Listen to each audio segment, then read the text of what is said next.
And now I would like to open the floor for discussion. I can see we have lots of interventions and questions.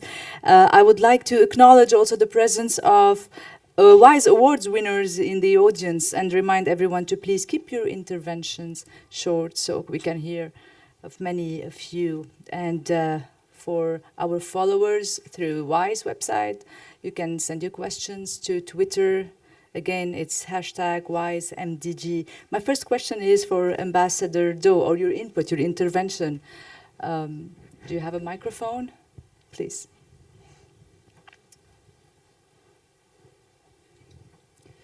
Thank you, Your Highness.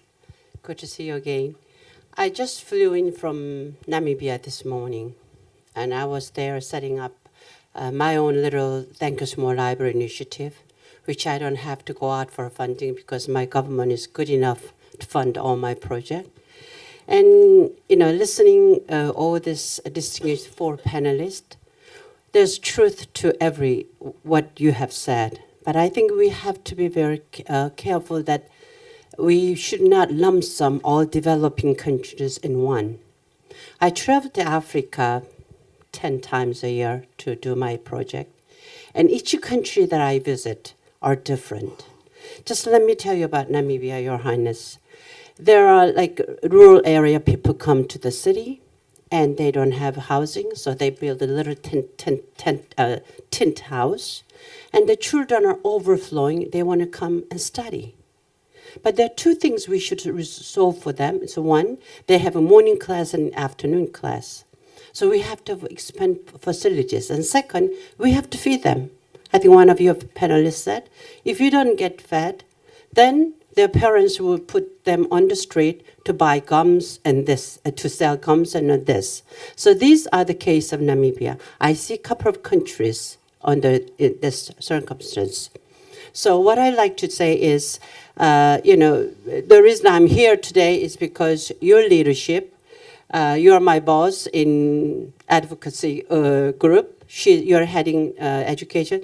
This is so wonderful that she leads, and all of us are here to discuss about that. And innovative financing, as Mr. Burnett said, yes, these things are working. Not only education, but also the tourism industry too. Yes, it's very important. Education get its own share whenever this innovative international financing is possible. But what I'm trying to say is, nothing is too big, nothing is too small. You look at Korea, I'm Korean, you know, Mr. Roy mentioned Korea. When I go to South Africa, they have at least notebooks and chairs.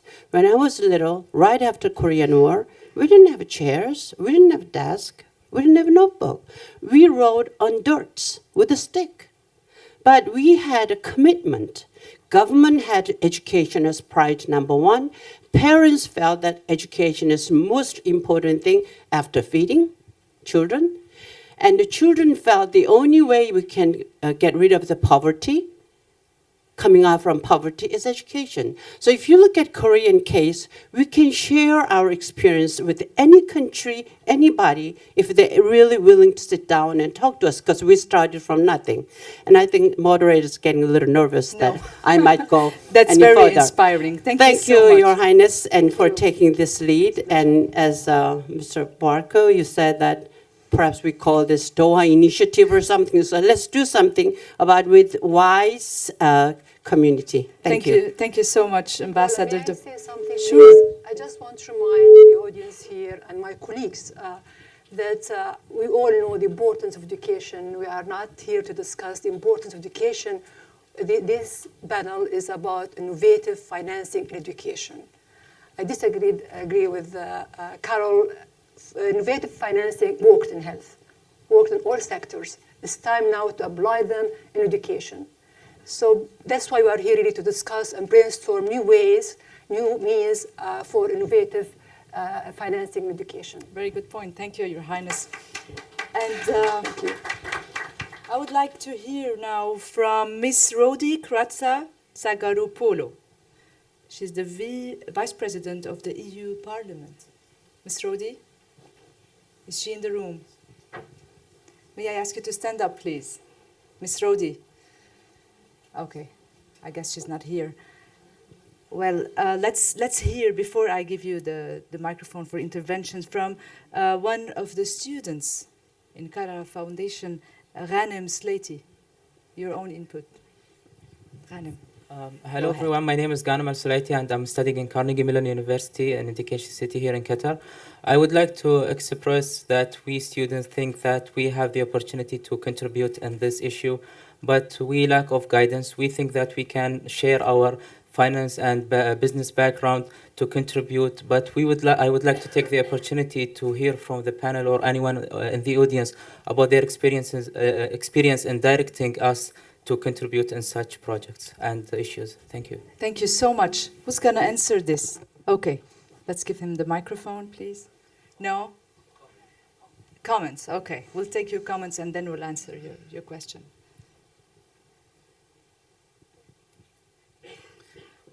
Yeah. You're next. Thank you. Good afternoon, Your Highness. One of the issues that I wanted to raise today regarding innovation and the way we are trying to finance education is very much coming from social entrepreneurship. I am a fellow of Ashoka. Can you state your name, please, and organization? Hilda Darles. Organization, what? Center for Research in Ethical Development. Thank you, because we're documenting all your interventions. Yeah. And one of the issues that we found, especially with Ashoka, is that we are not communicating to each other. People who are making innovations in education are working in isolation, and when we try to reach financial help, what you were saying is very true, trust is not there. Then we work with the academics, and the academics have their own agenda. We work with politics, and they have their own agenda, and we are talking different languages in here. So what's happening is that we are not joining efforts, and by not doing that, we are spending our money in issues that have been addressed for centuries or for years, and are not necessarily bringing results in different areas. So we need to start talking to each other. We need to start really joining efforts and try to find what is the innovation out there that we can bring into the equation in order to really put the finance where it has to be. Thank you so much. Can I ask you to give the microphone to, yes, sir, your name, hello. organization? My name is Marwan Tarazi from Birzeit University in Palestine. The question I asked, when we're trying to address education, I mean, it was very interesting. Everybody was saying something interesting in different areas. The question is, which education are we trying to support? I mean, we know there are a lot of educational models around the world, and a lot of those models are failing, and we see them happening. And we're seeing that a lot of talk about innovative models in education here, and then we know that these new models is what it's going to take to change the current educational system. This is how we're going to get students to learn. So it brings the question, do we want to keep investing in the old models, in the old systems, or do we want to use that, innovative financing for innovation? So we need the innovation in the financing, and I think we need to finance the innovative models. And this is where fora like this one, or the financing here, comes to do something new on the ground and to support innovation in education. I mean, after all, for example, if we talk about the private sector typically everybody thinks about them as financiers or people who want to give money. But I think in an innovative model, private sector could become a community that would support education through engaging students, through the on-the-job training, through this kind of work. So it doesn't only have to involve finance. Thank you. Thank you so much. Who would like to answer his question? Ms. Roy, go ahead. So actually, I want to connect several of the points. I think to the ambassador's point, absolutely, we need to look at Africa within context. So we're working in 20 countries on the continent, and you do need to look at realities on the ground. In terms of innovative financing or financing innovation in education, we're looking at a number of things. And you're right, they're out there, they're small. We're looking at self-financing schools. We're looking at microfinance mechanisms to do long-term financing, which is so counterintuitive. We are looking at ways to make vocational education centers much more market relevant.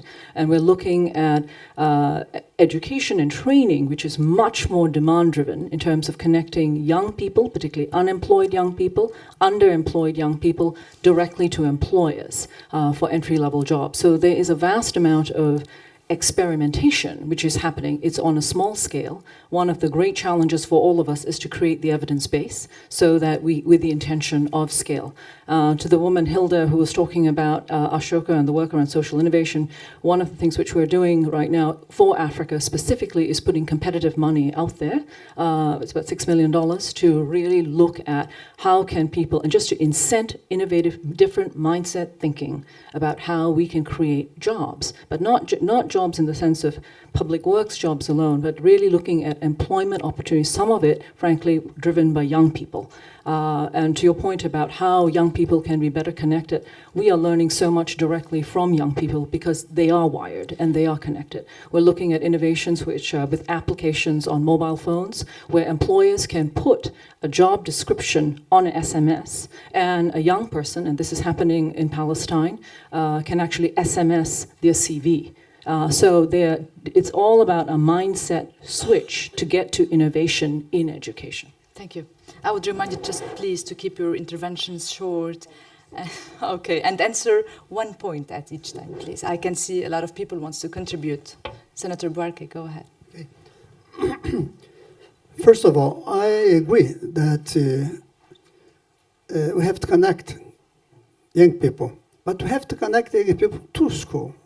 Today, they are disconnected because school is not good to young people. We did not change school for the last 200 years. Media is different, banking is different, transportation is different, school is the same almost. We have to innovate school, innovate, change. It's a new kind of teacher, a new kind of equipment. And to do the innovation in school is a necessary way to do the innovation in society through school. And regarding other questions, I do not see how can we do that only with local money, for example, in Africa. We need a global effort. How, Highness? We need to tax, as some people are proposing, like a Tobin tax, for example, but with a commitment to education. It's commitment. Family's commitment is the base of everything. But without money, the family commitment will not success. Then we need global money to local education. How to do that? We have $80 billion of the national global product or income. We have more than 1,000 trillion in financial transfer. We have 1 trillion 500 billion just in weapons trade. We can't tax that. Let me say that the global national is not 80 billion, it's 80 trillions dollars. Why not to tax that, but say this money will go to a fund, and this fund will go to education. I think this can be the solution for the global civilizational crisis that we have. Okay. It's not easy to do the engineering, but at least it's an idea. Sure, Your Highness. Going to the point of innovation education, I think a lot being said about innovation education, so it's obvious now to everyone that we need different kind of education. And one idea that came to my mind while you were talking, that maybe we should link incentives to the innovation in educations. So we should not finance any kind of education now. Education that applies of today's time, not of yesterday's time. We cannot afford any more producing children that cannot fit the market. It's not just, and when we talk to the innovation education, we don't mean only that education that linked to the market. I think we are talking about education that build this critical thinking in our students' mind and flexibility, because they have to be flexible in a rapidly changing market. today's jobs are going to be different tomorrow and after tomorrow. So we have to have those kids ready to be adaptable to the rapidly changing market. So it's important really to build this critical thinking in their minds and flexibility and adaptability to the environments that we are, the working environments that are changing all the time. Thank you, Your Highness.